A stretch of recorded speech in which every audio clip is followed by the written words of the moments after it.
నమస్తే, welcome to our channel. ప్రస్తుతం మనతో పాటు ఉన్నారు ప్రముఖ ఫ్లవర్ థెరపిస్ట్ డాక్టర్ అజయ్ గారు. సార్తో మాట్లాడి నరాల బలహీనత గురించి తెలుసుకుందాం. నమస్తే సార్. నమస్తే అండి. సార్, ఈ రోజుల్లో వయసుతో సంబంధం లేకుండా అసలు మాకు కాళ్ళు నొప్పులు ఉన్నాయి, తిమ్మురులు ఉన్నాయి అంటే నరాల బలహీనతగా ఉంది, మేము ఏదన్నా ఇమీడియట్గా మొయ్యలేకపోతున్నాము, బరువుని మోయలేకపోతున్నాం, నడవలేకపోతున్నాం, ఇవన్నీ నరాల బలహీనత కిందకే వస్తాయా సార్? డిపెండ్స్ అండి. మస్కులర్ ఎట్రోఫీ అవ్వచ్చు, న్యూరలాజికల్ వీక్నెస్ అవ్వచ్చు, ఎమోషనల్గా కూడా ఉండొచ్చు. ఓకే. సో బేసికల్ మనం ఒక నరాల ప్రాబ్లము, నరాల బలహీనత అని చెప్పుకున్నప్పుడు దాంట్లో మల్టిట్యూడ్ ఆఫ్ ఆస్పెక్ట్స్ ఉంటాయి. ఇప్పుడు మనం ఆల్జైమర్స్ తీసుకుంటే అది నర్వస్ సిస్టమ్ డిసార్డర్. అలాగే ఇప్పుడు డయాబెటీస్ వచ్చిన తర్వాత ఈ కాళ్ళు తిమ్మిర్లు ఇదంతా కూడా అది ఆ న్యూరోపతి, నరాలు అక్కడ చచ్చిపడిపోతుంటాయి. అలాగే ఇప్పుడు వేరికోజ్ వెయిన్స్ ఉన్న వాళ్ళకి కూడా మళ్ళీ కాళ్ళు తిమ్మిర్లు. ఓకే. ఎందుకంటే అక్కడ బ్లడ్ సర్క్యులేషన్ రాక అక్కడ నరాలు డెడ్ అవుతాయి. సో అలాగే డిఫరెంట్ ఆస్పెక్ట్స్ ఉంటుంటాయండి.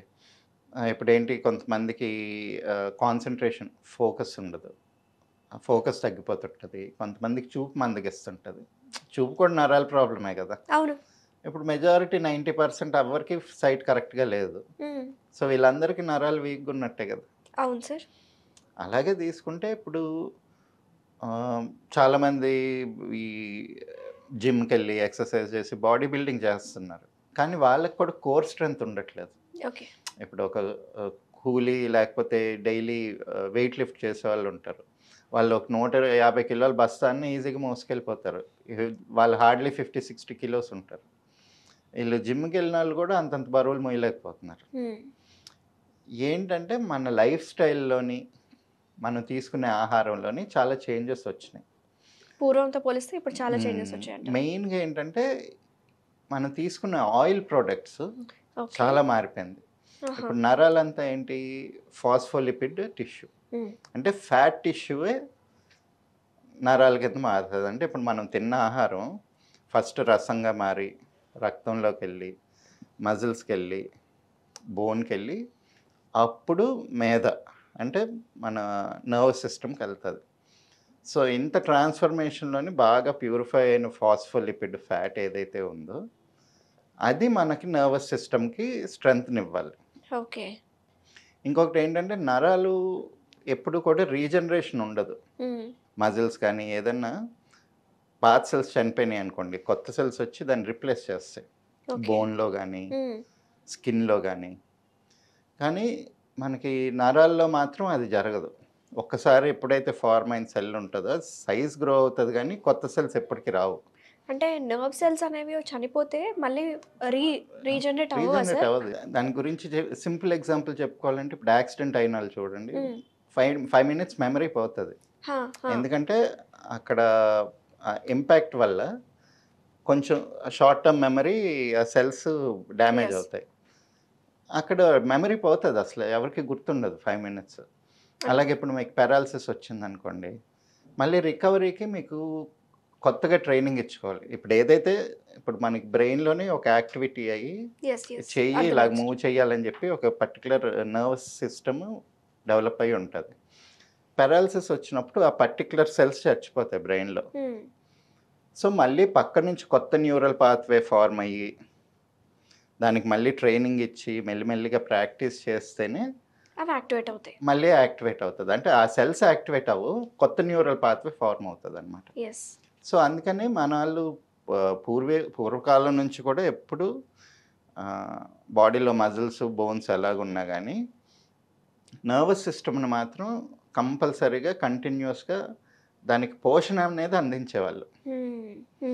ఇప్పుడు బాగా మనం తినే ఆహారంలోనే యూజువల్గా మనకి ఫస్ట్ అండ్ ఫార్మోస్ట్ నెయ్యి అండి. తీసుకుంటే ఎంత సాత్విక ఆహారం తీసుకున్నా కానీ బ్రాహ్మణులు కానీ ఎవరికైతే ఎక్కువ మేధాశక్తి కావాలో వాళ్ళు నెయ్యి తినేవాళ్ళు కంపల్సరీగా. ఎందుకంటే ఇది ఒక యానిమల్ ప్రోటీన్, ఒక ప్యూరిఫైడ్ ఫాస్ఫోలిపిడ్. అంటే ఇప్పుడు ఒక ఆవు తన పిల్లల కోసం చేసుకున్న పాలు అంటే మొత్తం అంతా ఫిల్టర్ అయ్యి ప్యూరిఫై అయ్యి మంచి ప్రోడక్ట్. దానిలోంచి మనం ఇంకా రిఫైన్ చేసి అవసరమైన ఫాస్ఫోలిపిడ్ మాత్రమే తీసుకున్నాం. సో ఇది మనకి చాలా helpful brain nervous system building కానీ బ్రెయిన్ గ్రోత్కి కానీ యాక్టివ్గా ఉంచడానికి కానీ.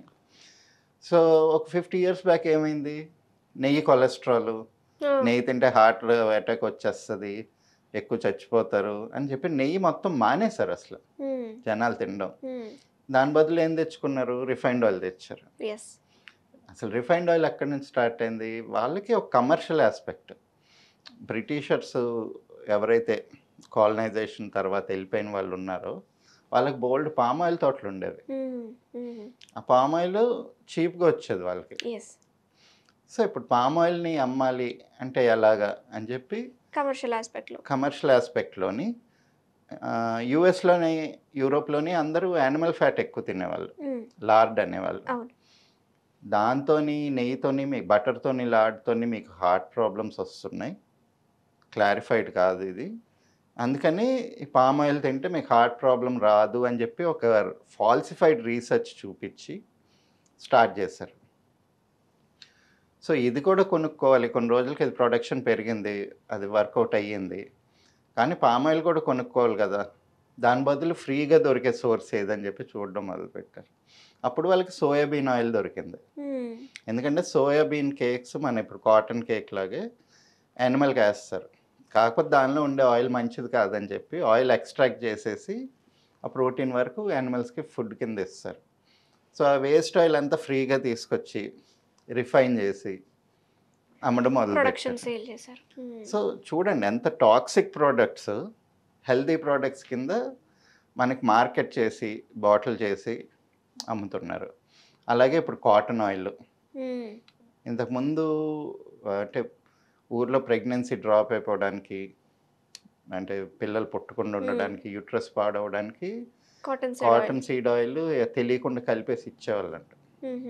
అంటే అవి జరిగేవి ఇంతకుముందు ఊర్లో గొడవలు ఉండేవి కదా. సో అంత డేంజరస్ అది, అంటే లేడీస్ యూట్రస్ అంతా కూడా పాడు చేస్తుంటుంది. అదే కాటన్ సీడ్ ఆయిల్ ఇప్పుడు హెల్దీ ఆయిల్ కింద మనం రిఫైన్డ్ ఆయిల్ చేసుకొని తింటున్నాం. సో మనం ఏంటంటే మన నర్వస్ సిస్టమ్ స్ట్రాంగ్గా ఉండాలి అంటే దానికి కావాల్సిన ఆహారం ఏది. రెండోది ఏంటంటే పౌల్ట్రీ ప్రోడక్ట్స్ చాలా ఎక్కువైపోయినాయి ఇండస్ట్రీగా మారినప్పటి నుంచి. పౌల్ట్రీ ఇప్పుడు నాటుకోడి గుడ్డులాగా లేవు, వీటికి అవసరమైన మోతాదు కన్నా చాలా ఎక్కువ ఇస్తున్నారు. ఇదేది కూడా చురుగ్గా ఉండదు, ఏ కోడి కూడా షార్ప్గా ఫాస్ట్గా ఉండదు పౌల్ట్రీలోది. సో ఎందుకంటే వాటి నర్వస్ సిస్టమ్ డెవలప్ అవ్వడానికి అంత టైం కూడా ఉండదు, అంటే విత్ ఇన్ 45 daysలో అది పెద్దది అయిపోతుంది. సో అంత షార్ట్ టైంలో మనకి నర్వస్ సిస్టమ్ గట్టిగా ఫార్మ్ అవ్వదు, ఆ లోపల ఉండే టెండెన్సీ కూడా అలాగా రాదనమాట. సో మనం అదే టైప్ ఆహారం తీసుకుంటున్నప్పుడు మనకి గ్రోత్ అంతా కూడా మజిల్ దగ్గరికి వచ్చి ఆగిపోతుంది, ఆ తర్వాత బోన్కి వెళ్ళదు, దాని నుంచి మళ్ళీ ఈ నర్వస్ సిస్టమ్కి స్ట్రెంగ్త్ వెళ్ళదు.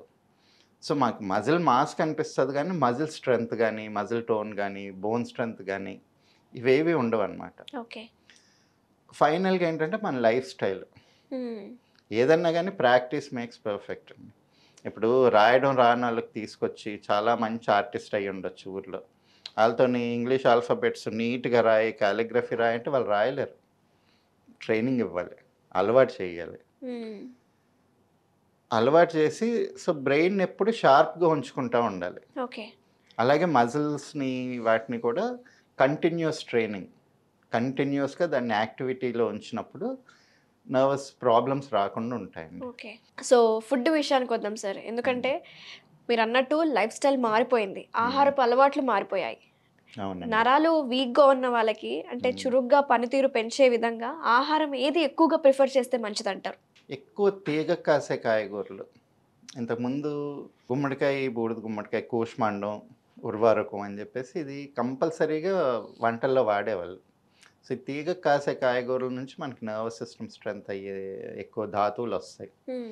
అది కాకుండా ప్రతి దాంట్లో మనకి నువ్వులు, ఇప్పుడు నువ్వుల నుంచి వచ్చే నూనె కూడా మన క్లైమేటిక్ కండిషన్స్కి బెనిఫిషియల్గా ఉంటుంది, అంటే మనకి కావాల్సిన ప్రోటీన్ వస్తుంది, అట్ ద సేమ్ టైం దీని ఆయిల్లోంచి మనకు కావాల్సిన ఫాస్ఫోలిపిడ్స్ కూడా మంచి ఫాస్ఫోలిపిడ్స్ ఉంటాయి.